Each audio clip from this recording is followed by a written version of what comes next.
Hello friends, welcome back to my YouTube channel.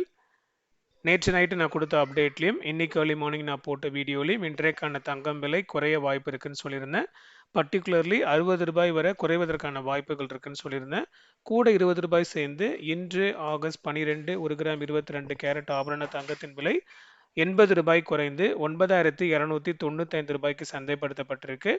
வெள்ளியின் விலை கூட ஒரு சில இடங்கள்ல ரூ. 1 இறங்கியிருக்கு, ஒரு சில இடங்கள்ல ரூ. 2 இறங்கியிருக்கு. ஆல்டுகெதர் பெர் கிராமுக்கு 125 அண்ட் ஒரு சில கடைகளில் 126க்கு சந்தைப்படுத்தப்பட்டிருக்கு. இதன் மத்தியில் நாளை ஆகஸ்ட் 13 தங்கம் விலை அதிகரிக்குமா குறையுமான்னு பார்க்கலாம். அதுக்கு முன்னாடி என்னுடைய சேனலுக்கு இப்போ தான் நீங்கள் ஃபஸ்ட் டைம் வந்திருக்கீங்கன்னா சேனலை சப்ஸ்கிரைப் பண்ணி பெல் ஐக்கன் ப்ரெஸ் பண்ணி வச்சுக்கோங்க. அப்போ தான் நான் போடுற ஒவ்வொரு வீடியோஸும் நோட்டிஃபிகேஷனில் உங்களுக்கு அப்டேட்டாக ரிசீவ் ஆகும். ஒரு சில தகவலோட வீடியோ ஸ்டார்ட் பண்ணுறேன். ஆக்சுவலாக வந்து ட்ரம்ப் இந்தியாவுக்கு கொடுத்த டேரிஃபில் அவர் ரொம்பவும் வந்து ஒரு பிடிவாதமாக இருக்கார். ஸோ அதை வந்து நம்ம இந்தியா எப்படி அதை டீல் பேசி முடிக்க போகிறாங்கன்னு தெரியல. பட் 50% டேரிஃப் டு இந்தியான்றது வந்து பார்த்தீங்கன்னா அது ஒரு பெரிய சேலஞ்சிங்கான ஒரு டாஸ்க்கு தான். நம்ம கொஞ்சம் ஈகராக வாட்ச் பண்ணோம்னா ட்ரம்ப் வந்து சைனாவை ட்ரீட் பண்ணுறதுக்கும் இந்தியாவை ட்ரீட் பண்ணுறதுக்குமே வந்து நிறையவே டிஃப்ரென்ஸ் இருக்குது. அதுக்கு என்ன ஒரு பெரிய ஒரு மேஜரான ஒரு விஷயம்னு பார்த்தீங்கன்னா, சைனா வந்து அவங்கக்கிட்ட இருக்கிற படைகள், அவங்கள்ட்ட இருக்கிற டெவலப்மெண்ட்டு கிட்டத்தட்ட ஈக்குவலாகவே வந்து அதோட கொஞ்சம் அதிகமாகவே வந்து ட்ரம்ப்பும் அமெரிக்கா வந்து ஓவர் கம் பண்ணுற அளவுக்கான ஒரு கெப்பாசிட்டி சைனா கிட்ட இருக்கு. ஸோ நம்ம இந்தியாவை நம்ம கம்பேர் பண்ணி பார்த்தோம் அப்படின்னா, நம்ம கிட்ட மோஸ்ட்டாக நம்ம சர்வீஸ் தான் நம்ம வந்து ப்ரொவைட் பண்ணுறோமே தவிர, நம்ம ப்ராடக்ட்ஸ் லெவலில் நம்ம கொஞ்சம் பின்தங்கி இருக்கோம். இன்னும் ஒரு லேமேன், அதாவது ஒரு காமன் மேன் வேர்ட்ஸில் சொல்லணும் அப்படின்னா, நம்ம வந்து பெருசாக நம்ம புதுசாக நம்ம கண்டுபிடிக்கிறதுல வந்து கொஞ்சம் பின்தங்கி இருக்கும். கண்டுபிடிக்கப்பட்ட பொருட்களுக்கு நம்ம கொடுக்குற சேவைகள் தான் நம்ம வந்து அதில் தான் நம்ம வந்து இந்தியா கொஞ்சம் ஸ்ட்ராங்காக இருக்குது. ஸோ இதனால தான் வந்து நம்மளுடைய அதை பேஸ் பண்ணி தான் எக்கனாமி, அந்த இம்போர்ட் எக்ஸ்போர்ட்டு எல்லாமே வந்து நம்ம சர்வீஸ் தான் ப்ரொவைட் பண்ணுறோமே தவிர ப்ராடக்ட் வந்து நம்ம வந்து பெரிய லெவல் அவங்க அளவுக்கு நம்ம ஈக்குவலாக கண்டுபிடிக்கல. அது ஒரு மேஜரான ஒரு டிஸ்அட்வான்டேஜ் நம்மளுக்கு.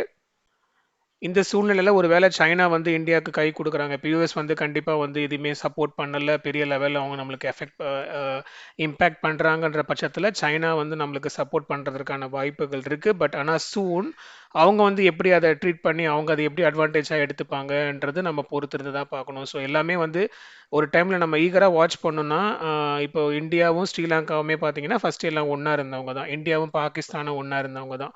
ஸோ அந்த மாதிரி வந்து இப்போ ரஷ்யா, யுக்ரைன்லாம் ஒண்ணா இருந்தவங்க தான். ஸோ அதுக்கப்புறமேட்டுக்கு அந்த ஃப்ரெண்ட்ஷிப்புக்கு அப்புறம் தான் பார்த்தீங்கன்னா, ஒரு பெரிய பிரச்சனை ஏற்படும்.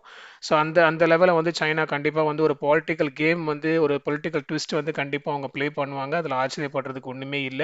ஸோ சைனா வந்து இந்தியாவுக்கு சப்போர்ட் பண்ணாலும், அதுக்கு பின்னாடி அவங்க ஒரு பெரிய பிளானோட தான் அவங்க இறங்குவாங்க. ஸோ இதுக்கான ஒரு ஒரு ஒரு கம்ப்ளீட்டான ஒரு ஒரு தீர்வு என்ன இருக்கும்னா, நம்ம வந்து நம்மளுடைய இந்தியால டெவலப்பிங் ப்ராடக்ட்ஸ் வந்து நம்ம அதிகமா இன்ட்ரோடியூஸ் பண்ணணும். அந்த அவங்க லெவலுக்கு நம்மளும் நம்மளுடைய எக்விப்மெண்ட்ஸ் நம்மளுடைய எல்லா சைட்லயுமே நம்ம வந்து டெவலப்டு கண்ட்ரியா மாறினா தான் நம்ம வந்து அவங்களுக்கு எதிரா வந்து ஒரு என்ன சொல்றது? அது அவங்க அவங்க குடுக்குற சேலஞ்ச நம்ம ஃபேஸ் பண்ணி அத ஓவர் கம் பண்றதுக்கு அது ஒரு வாய்ப்பா இருக்கும். ஸோ பொறுத்திருந்து பார்க்கலாம். ஸோ ஆகஸ்ட் 27க்குள்ள என்ன நடக்க போகுதுன்னு தெரியல.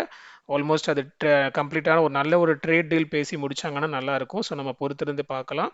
ஒருவேளை அதுக்காண்டி அப்படி பண்ணி முடிக்கல அப்படின்னா, கோல்டு ரேட்டு கண்டிப்பா ரொம்பவே அதிகமா பீக்குக்கு போறதற்கான வாய்ப்புகள் அதிகம். And coming to the subject, last வீக்ல கோல்டு ஒவ்வொரு நாளுமே ஒரு புது ஹால் டைம் ஆகி வச்சு ஓவரால் 9475ன்னு ஒரு பெரிய பீக்குக்கு போச்சு. அண்ட் இந்த வாரத்தில் ஸ்டார்டிங்லேருந்தே கொஞ்சம் கொஞ்சமாக இறங்கி இன்னைக்கு வந்து பார்த்தீங்கன்னா ரூ. 9,295 வந்திருக்கு. இப்போ உள்ள ஸ்டேட்டஸ் படி நாளைக்கு நம்மளுடைய கோல்டு ரேட்ல இன்றைக்கு விலையான 9,295க்கே இருக்கலாம். இல்லை என்றால் அதுலேருந்து ப்ளஸ் ஆர் மைனஸ் 10 to 30 இருக்க வாய்ப்பு இருக்கு.